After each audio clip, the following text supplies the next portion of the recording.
News 18 mega impact. Sabarimala മേൽശാന്തി നിയമനത്തിലെ ക്രമക്കേടിൽ സ്പെഷ്യൽ കമ്മീഷണർ ഹൈക്കോടതിക്ക് റിപ്പോർട്ട് നൽകും. ശബരിമല മേൽശാന്തി ഇ.ഡി. പ്രസാദിന്റെ നിയമവിരുദ്ധ നിയമനത്തെക്കുറിച്ച് ഹൈക്കോടതിയെ അറിയിക്കും. ന്യൂസ് 18 വാർത്തയെ തുടർന്നാണ് നടപടി. ടോം കുര്യാക്കോസ് ന്യൂസ് പുറത്തുവിട്ട വാർത്തയിലാണ് ഇപ്പോൾ തുടർ നടപടികൾ ഉണ്ടാകുന്നത്. ഒപ്പം ഈ വിഷയത്തിൽ തുടർ നടപടികൾക്കായി കോടതിയെ സമീപിക്കുമെന്ന് പന്തളം രാജകുടുംബാംഗം രാജരാജവർമ്മ അറിയിക്കുകയും ചെയ്തിട്ടുണ്ട്. DGPക്ക് അവർ പരാതി നൽകിയിട്ടുണ്ട്. അതീവ ഗൗരവമാണ് ന്യൂസ് 18 പുറത്തുവിട്ട വാർത്തയിലെ കാര്യങ്ങളെന്ന് അദ്ദേഹം പറഞ്ഞു. ടോം കുര്യാക്കോസ് വാർത്തയുടെ വിശദാംശങ്ങളുമായി ചേരുകയാണ്. ടോം, ന്യൂസ് 18 പുറത്തുവിട്ട വാർത്തയിൽ ഇന്നലെ തന്നെ ദേവസ്വം ബോർഡ് പ്രസിഡന്റ് പ്രതികരിച്ചിരുന്നു. അതിന് പിന്നാലെ ഇപ്പോൾ ഹൈക്കോടതിക്ക് റിപ്പോർട്ട് നൽകാനുള്ള നടപടി ഉണ്ടാകുന്നു. ഒപ്പം തന്നെ പന്തളം രാജകുടുംബാംഗവും നിയമ നടപടികളുമായി മുന്നോട്ട് പോകുന്നു എന്നതാണ്. അതീവ ഗൗരവത്തോടെ അധികൃതർ ഇതിനെ കാണുന്നു എന്നതിന്റെ സൂചനകളാണോ ഇത്?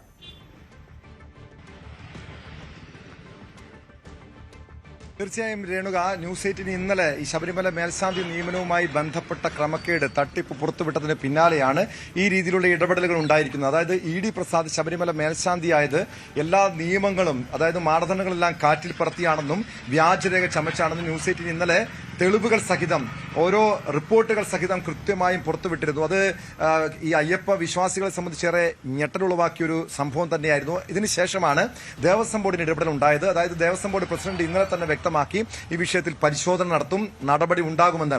ഇതിന് പിന്നാലെ ശബരിമലയിലെ സ്പെഷ്യൽ കമ്മീഷണർ, അതായത് ഹൈക്കോടതി ചുമതലപ്പെടുത്തിയിട്ടുള്ള സ്പെഷ്യൽ കമ്മീഷണർ ഈ വിഷയത്തിൽ ഹൈക്കോടതിക്ക് റിപ്പോർട്ട് സമർപ്പിക്കുമെന്ന് വ്യക്തമാക്കിയിട്ടുണ്ട്. പന്തളം രാജകുടുംബം ഇതുമായി ബന്ധപ്പെട്ട് മുഖ്യമന്ത്രിക്കും ദേവസ്വം മന്ത്രിക്കും ദേവസ്വം ബോർഡ് പ്രസിഡന്റിനും ഉൾപ്പെടെ, അതായത് DGPക്ക് ഉൾപ്പെടെ പരാതി നൽകിയിട്ടുണ്ട്. ഇത് ഏറെ ഗൗരവമുള്ള വിഷയമാണ്. കൃത്യമായ തെളിവുകൾ സഹിതമാണ് ന്യൂസ് 18 വാർത്തകൾ പുറത്തുവിട്ടിരിക്കുന്നത്. ഇതിന്റെ അടിസ്ഥാനത്തിൽ വിശദമായ അന്വേഷണം നടത്തണമെന്നും ശക്തമായ നടപടി സ്വീകരിക്കണമെന്നുമാണ് രാജകുടുംബാംഗം രാജരാജവർമ്മ ആവശ്യപ്പെട്ടിരിക്കുന്നത്. അതായത് മുഖ്യമന്ത്രിക്ക് ഉൾപ്പെടെ നൽകിയ പരാതി ആവശ്യപ്പെട്ടിരിക്കുന്നത്. ഇതോടൊപ്പം വളരെ ഞെട്ടിപ്പിക്കുന്നൊരു വെളിപ്പെടുത്തൽ കൂടി ന്യൂസ് 18 പുറത്തുവരികയാണ്. അതായത് ശബരിമലയിലെ മുൻ കീഴ്ശാന്തി, മുൻ പമ്പ മേൽശാന്തി കൂടിയായിട്ടുള്ള ശ്രീ സുരേഷ് ആർ പോറ്റി ഇപ്പോൾ ന്യൂസ് 18 ചേരുന്നുണ്ട്. അദ്ദേഹം എങ്ങനെയാണ് ഈ ശബരിമല മേൽശാന്തി നിയമനവുമായി ബന്ധപ്പെട്ട് തട്ടിപ്പുകൾ നടക്കുന്നത്, എങ്ങനെയാണ് അതിൽ തിരിമറികൾ നടക്കുന്നത്, ഈ നിയമനങ്ങളിലെ വഴിവിട്ട ഇടപെടലുകൾ, കൈക്കൂലി നൽകിയുള്ള ഇടപാടുകൾ, ഇതടക്കം ഇദ്ദേഹം വ്യക്തമായി അറിയാവുന്ന വ്യക്തിയാണ്. കാരണം കഴിഞ്ഞ കുറേ വർഷങ്ങളായി ശബരിമല മേൽശാന്തി നിയമനത്തിന് അപേക്ഷ നൽകി ഇന്റർവ്യൂ വരെ എത്തി ഏറ്റവും ഒടുവിൽ ആ പട്ടികയിൽ നിന്നും ഒഴിവാക്കപ്പെടുന്ന, കാരണം എല്ലാ യോഗ്യതയും ഉണ്ടായിട്ടും പണം കൊടുക്കാത്തതിന്റെ പേരിൽ മാത്രം ഒഴിവാക്കപ്പെടുന്ന ഒരു വ്യക്തിയാണ് ശ്രീ സുരേഷ് ആർ പോറ്റി. തിരുമേനി, ഞാൻ മനസ്സിലാക്കുന്നതനുസരിച്ച് അങ്ങ് പല വർഷങ്ങളിലും കഴിഞ്ഞ വർഷം ഉൾപ്പെടെ ഈ ശബരിമല മേൽശാന്തിയാകാൻ വേണ്ടി അപേക്ഷ നൽകിയിട്ടുണ്ട്. എല്ലാ യോഗ്യതയുമുള്ള വ്യക്തിയാണ്. പക്ഷെ പണം നൽകാത്തതിന്റെ പേരിൽ ഇവർ പലതവണയായിട്ട് അങ്ങയോട് പണം ആവശ്യപ്പെട്ടുണ്ടെന്നാണ് മനസ്സിലാക്കാൻ കഴിയുന്നത്. ആരാണ് ഈ പണം ആവശ്യപ്പെടുന്നത്, എന്താണ്? ഞങ്ങൾ ഇന്നലെ പുറത്തുവിട്ട വാർത്ത അങ്ങയുടെ ശ്രദ്ധയിൽപ്പെട്ട് കാണും. അതിനുശേഷമാണ് നമുക്ക് സംസാരിക്കാൻ കഴിഞ്ഞത്. എങ്ങനെയാണ് ഈ ശബരിമല മേൽശാന്തി നിയമനത്തിന്റെ നടപടികൾ? ഈ രീതിയിൽ പണം വാങ്ങി, ഞങ്ങൾ ഇന്നലെ പുറത്തുവിട്ട വാർത്ത കണ്ടപ്പോൾ ഒരു പക്ഷെ അങ്ങേക്കൊരു ഞെട്ടൽ തോന്നിക്കാണില്ല. കാരണം ഇത് പതിവായി ഇങ്ങനെ തന്നെയാണ് നടക്കുന്നത്. ഇത് ഒരു സ്ഥിരം പല്ലവി എന്ന് തന്നെ വേണമെങ്കിൽ പറയാം. ഇത് വർഷങ്ങളായി ഒരു പാരമ്പര്യമായിട്ടുള്ള രീതിയിൽ ഇങ്ങനെ നടന്നു വരുന്ന ഒരു സംഭവമാണ്. ഞാൻ ഏതാണ്ട് ഒരു 2008 മുതൽ ശബരിമല മാളികപ്പുറം മേൽശാന്തിക്ക് അപേക്ഷിക്കുന്നതാണ്. 2007-ലും 2008-ലും ഞാൻ ഫൈനൽ ലിസ്റ്റിലുണ്ടായിരുന്നു. 2017-ലും ഫൈനൽ ലിസ്റ്റിൽ വന്നതാണ്. പിന്നെ ഇങ്ങോട്ട് പിടിപാടിൻ്റെയും സാമ്പത്തിക സ്രോതസ്സിൻ്റെയൊക്കെ ബലത്തിലാണ് ഈ ഫൈനൽ ലിസ്റ്റ് വരുന്നതും. ഇതിനകത്ത് മുഖ്യ പുരോഹിതർ ഉൾപ്പെടെ ദേവസ്വം ബോർഡ് ഭാരവാഹികൾ വരെ ഇതിനകത്ത് ഭാഗവാക്കാണ്. കഴിഞ്ഞ വർഷവും എന്നോട് ഒരു മുഖ്യ പുരോഹിതൻ്റെ അടുക്കൽ ചെന്ന് ഞാൻ ഈ കാര്യങ്ങൾ പറഞ്ഞു. അപ്പോൾ അദ്ദേഹം പറഞ്ഞ അദ്ദേഹത്തിന് ഇത്ര കാശ് വേണം. ഇപ്പോൾ സത്യം പറഞ്ഞാൽ അദ്ദേഹം അത് കുറച്ച് പൈസ എന്നോട് മേടിച്ചിരുന്നു. എന്നിട്ട് ബോർഡ് ഭാരവാഹികളെ പ്രസിഡന്റിനെ പോയി കാണാൻ പറഞ്ഞു. ഞാൻ പ്രസിഡന്റിനെ പോയി കണ്ടു. അപ്പോൾ പ്രസിഡന്റ് പറഞ്ഞു ഇന്നാണ് എൻ്റെ നടപടിക്രമങ്ങളൊക്കെ എന്ന് പറഞ്ഞു. ഞാൻ എൻ്റെ വീട്ടിലെ സാഹചര്യം എല്ലാം കൂടെ നമുക്ക് താങ്ങാൻ പറ്റാത്തതുകൊണ്ട് ഞാൻ തിരിച്ചിങ്ങോട്ട് പോകുന്നു. എത്ര രൂപ ആവശ്യപ്പെട്ടത് അങ്ങയുടെ കയ്യിൽ നിന്ന് വാങ്ങിയത്? ഒരു മുഖ്യ പുരോഹിതനായിട്ടുള്ള ആൾ എന്നോടൊരു 3 ലക്ഷം രൂപ വരെ മേടിച്ചു. കഴിഞ്ഞ വർഷം മാത്രം? കഴിഞ്ഞ വർഷം മേടിച്ചു. അതിനുശേഷം ബോർഡ് ഭാരവാഹികളെ കാണാൻ പറഞ്ഞു, എന്നെ പറഞ്ഞു വിട്ടു. പക്ഷേ ഇത് രണ്ടും കൂടെ നമുക്ക് ഒട്ടും അവർ ചോദിക്കുന്ന 5 ലക്ഷം രൂപ വേറെ. ഇത് കൈക്കൂലി ആയിട്ടാണോ ചോദിക്കുന്നത്? ഫൈനൽ ലിസ്റ്റ് വരാനാണ് ചോദിക്കുന്നത്. അതായത് ഇന്റർവ്യൂ വരെ എത്തിയായിരുന്നു? ഇന്റർവ്യൂ അറ്റൻഡ് ചെയ്തിട്ട് നറുക്കെടുപ്പ് ലിസ്റ്റിൽ വരണമെങ്കിൽ ഇത്ര ലക്ഷം രൂപ. അതിൽ നറുക്കെടുപ്പിൽ കിട്ടിയില്ലെങ്കിൽ 1 ലക്ഷം രൂപ എടുത്തിട്ട് ബാക്കി പൈസ നമുക്ക് തിരിച്ചു തരും. അങ്ങനെയാണ് ഇതിനകത്തെ ഡീലിങ്സ്. പിന്നെ ഇന്റർവ്യൂ ആണ് ഇന്നത്തെ മുഖ്യ പുരോഹിതൻ എന്ന് പറയുന്നത്. അങ്ങ് ഉദ്ദേശിക്കുന്നത് തന്ത്രിയാണ്? മുഖ്യപുരോഹിതൻ എന്ന് പറഞ്ഞാൽ ഞാനിപ്പോൾ പേര് വരുത്താൻ ആഗ്രഹിക്കുന്നില്ല. അത് അന്വേഷണങ്ങൾ അതിന്റെ വഴിക്ക് വരുവാണെങ്കിൽ നമുക്ക് ആ രീതിയിൽ ഞാൻ പ്രതികരിക്കാം. ഞാൻ മനസ്സിലാക്കുന്ന വെച്ചാൽ അങ്ങ് ഈ ശബരിമല സ്വർണ്ണക്കൊള്ളയുമായി ബന്ധപ്പെട്ട SITക്ക് മൊഴി നൽകിയ ഒരു വ്യക്തി കൂടിയാണല്ലേ? SIT എന്നെ വിളിപ്പിച്ചിരുന്നു. ഞാൻ കുറേ കാര്യങ്ങൾ അതെന്തോ അന്നത്തെ ആ 2011-12 ആ കാലഘട്ടത്തിൽ കീശാന്തിയായിട്ടിരുന്നതാണ്. അപ്പം അന്നത്തെ അവിടുത്തെ കാര്യങ്ങളും അറിയാൻ വേണ്ടിയാണ്. വെച്ചാൽ അവിടെ എന്ന് പറഞ്ഞാൽ കീശാന്തി എന്ന് പറഞ്ഞാൽ മേശാന്തിയേക്കാളും ഉത്തരവാദിത്തമാണ് കീശാന്തിക്ക് എന്ന് പറഞ്ഞാൽ. ശ്രീകോവിലിൻ്റെ താക്കോൽ വരെ കീശാന്തിയുടെ അണ്ടറിലാണ്. പിന്നെ 2 സ്വർണ്ണക്കുടങ്ങൾ, ഒരു സ്വർണ്ണക്കുടം എന്ന് പറഞ്ഞാൽ 2 കിലോ വരും, ഒരെണ്ണം 2.5 കിലോ വരും. ആ സ്വർണ്ണക്കുടം കീശാന്തിയുടെ അണ്ടറിലാണ്. വെളുപ്പിന് കീശാന്തിയാണ് ശ്രീകോവിലിൻ്റെ താക്കോൽ മേശാന്തിക്ക് എടുത്തു കൊടുക്കുന്നത് നട തുറക്കാനായിട്ട്. നട അടയ്ക്കുമ്പോൾ മേശാന്തി റൂമിൽ നിന്ന് ആ താക്കോൽ തിരിച്ച് മേടിക്കുന്നത് കീശാന്തിയാണ്. വെളുപ്പിന് നട തുറക്കാൻ പോകുമ്പോൾ 1 കിണ്ടി വെള്ളം താക്കോലും കൂടെ ശ്രീകോവിലിൻ്റെ താക്കോലും കൂടെ കീശാന്തി എടുത്ത് കൊടുക്കുന്നത്. അത്രയ്ക്ക് ഉത്തരവാദിത്തമാണ് കീശാന്തിക്ക്. പിന്നെ വെളുപ്പിന് കീശാന്തി മുറി എന്നുള്ള സ്വർണ്ണക്കുടത്തിൽ ഉള്ള നെയ്യ് ഒഴിച്ചുകൊണ്ടാണ് ആദ്യത്തെ നെയ്യ് വിഷയം സ്വർണ്ണക്കുടത്തിലാണ് വെളുപ്പിന്. അതിനുശേഷം മറ്റുള്ള നെയ്യ് വിഷയമൊക്കെ കഴിക്കുകയുള്ളൂ. അപ്പോൾ ഈ സ്വർണ്ണക്കൊള്ളയുമായി ബന്ധപ്പെട്ട എന്തെങ്കിലും കാര്യങ്ങളൊക്കെ അങ്ങേക്ക് അറിവുണ്ടായിരുന്നു? അന്ന് എന്നോട് ചോദിച്ചത് അടിച്ചിരിക്കുന്ന പാളികളെ കുറിച്ചാണ് എന്നോട് ചോദിച്ചത്.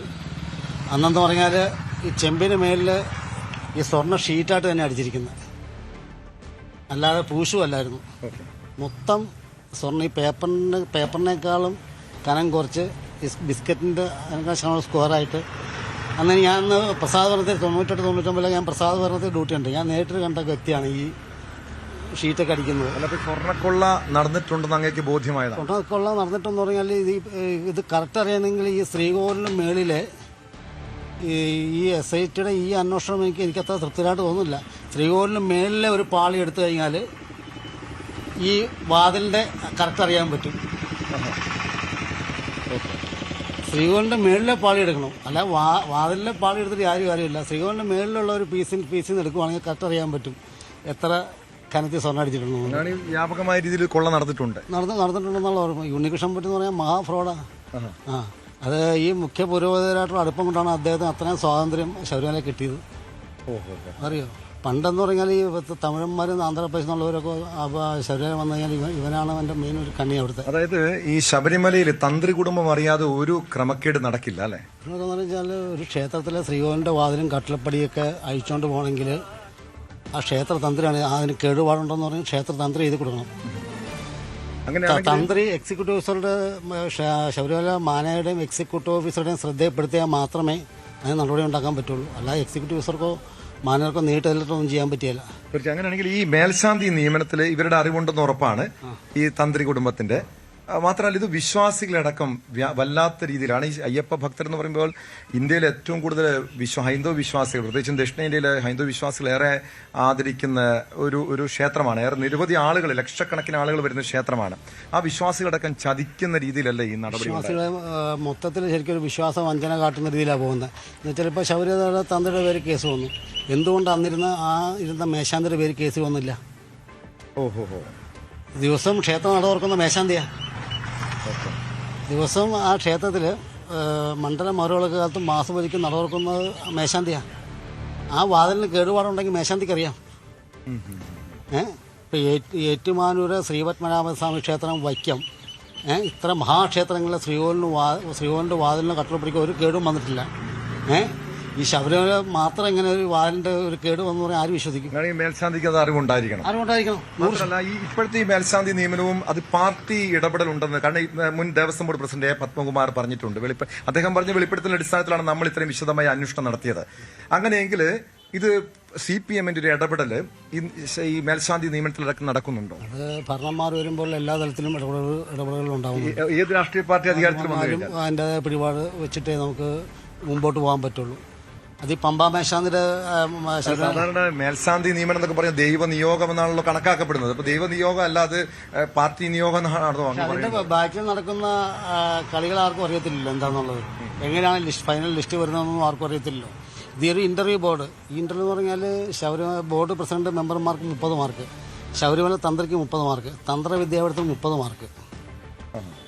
കറക്റ്റ് ഇത്രയും പേർക്ക് പണം കൊടുക്കണോ? അല്ല, ഇതിനകത്ത് പറയും ഈ ഇന്റർവ്യൂ നടക്കുന്നത് മൊത്തം ടി വിയിൽ ഹൈക്കോടതി നിരീക്ഷകൻ വരെ ഉണ്ട്. രാവിലെ തൊട്ട് വൈകുന്നേരം വരെ മൊത്തം ഇന്റർവ്യൂവും ടെലികാസ്റ്റ് ചെയ്യുക, ക്യാമറ എടുക്കുക. ഇത് ബോർഡ് മെമ്പർമാരൊക്കെ സെപ്പറേറ്റ് മാർക്ക് ഇടണം എന്നുള്ളതാണ്. ഇതിപ്പോൾ ഈ ബോർഡ് മെമ്പർമാരുടെ മാർക്കും കൂടെ പ്രസിഡന്റ് ഇടുന്നത്, മനസ്സിലായോ? ഇപ്പം ശബരിമല തന്ത്രിയുടെ ഈ ഇടയ്ക്ക് തുടങ്ങിയിട്ടുള്ളൂ 2 മാർക്ക് ഇടാൻ തുടങ്ങിയിട്ട്. തന്ത്രവിദ്യാപീഠത്തിൻ്റെ മാർക്ക് തന്ത്രവിദ്യാപീഠം ഇടേണ്ടത്. പക്ഷെ തന്ത്രവിദ്യാപീഠം ചിലപ്പോൾ മുഖ്യ ഭൂരിഭാഗം തന്നെ അയാളുടെ മാർക്ക് ലിസ്റ്റ് മേടിച്ച് മാർക്ക് അയാൾ തന്നെ ഇടും. ഇവർക്ക് വേണ്ടപ്പെട്ട മാർക്ക് ഇടാൻ വേണ്ടിയാണ് അങ്ങനെ ചെയ്യുന്നത്. ഇതുപോലെ ഈ പണം കൊടുത്തവർക്ക് മാത്രമാണ് അവസാന പട്ടികയിൽ വരികയുള്ളൂ. ഫൈനലിസ്റ്റ് അത്രേ ഉള്ളൂ.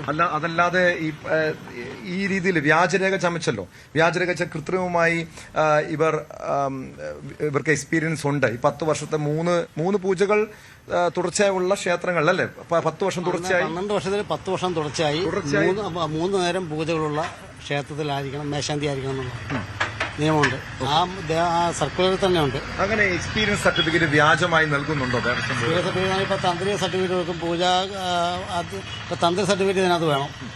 തന്ത്രി വേണം ഇദ്ദേഹത്തിന് പൂജയിൽ പ്രാവണ്യം ഉണ്ടെന്ന് പറഞ്ഞു എന്ന് സർട്ടിഫിക്കറ്റ് കൊടുക്കും. അതാ ചിലപ്പോൾ ആ മുഖപരിചയത്തിന്റെ പുറത്ത് സർട്ടിഫിക്കറ്റ് കൊടുക്കുന്നതായിരിക്കും. അദ്ദേഹത്തിന് യാതൊരു കാര്യം അറിയത്തില്ലായിരിക്കും. അങ്ങനെയാണ് ഇതിനകത്ത് മെയിൻ കാര്യങ്ങൾ കയറി വരുന്നത്. അപ്പോൾ ഈ ബോർഡിൽ തന്നെ അപ്പോൾ ഫൈനൽ ആരൊക്കെ ലിസ്റ്റ് വരണം എന്നുള്ളത് 2 ദിവസം മുമ്പേ ബോർഡ് തീരുമാനിക്കും. ആരൊക്കെ ഫൈനൽ ലിസ്റ്റ് വരണം എന്നുള്ളത്. ആ ലിസ്റ്റ് ഒരു പ്രഹസനമാണ്. എനിക്കിപ്പോൾ ഇന്റർവ്യൂ പ്രഹസനമാണ്. എനിക്കിപ്പോൾ വെട്ടി തുറന്ന് പറഞ്ഞാൽ ആരും മടിയില്ല. ഇന്റർവ്യൂ പ്രഹസനമാണ്. ബോർഡ് തീരുമാനിക്കും ആരും ലിസ്റ്റ് വരണം. ആ ലിസ്റ്റ് തന്ത്രിക്ക് കൈമാറും. അതനുസരിച്ചാണ് മാർക്ക് ഇടുന്നത്. വരണ്ടാത്തവർക്ക് മാർക്ക് കുറച്ചിടും. മാർക്ക് കുറച്ചിട്ട് അവന് ചിലപ്പോൾ എല്ലാം കൊണ്ടും അവന് യോഗ്യത ഉണ്ടായിരിക്കും, പക്ഷെ അവൻ ഔട്ടാ. ഈ അപേക്ഷയ്ക്കപ്പുറം മറ്റു പരീക്ഷകളോ ഒന്നുമില്ല? കാരണം നിങ്ങൾക്ക് സംസ്കൃത പാണ്ഡിത്യം ഉണ്ടാകണം. ആ പരീക്ഷ അത്തരം ടെസ്റ്റുകളൊന്നും നടത്താറില്ല. ഇത് അഭിമുഖം മാത്രമേ ഉള്ളൂ.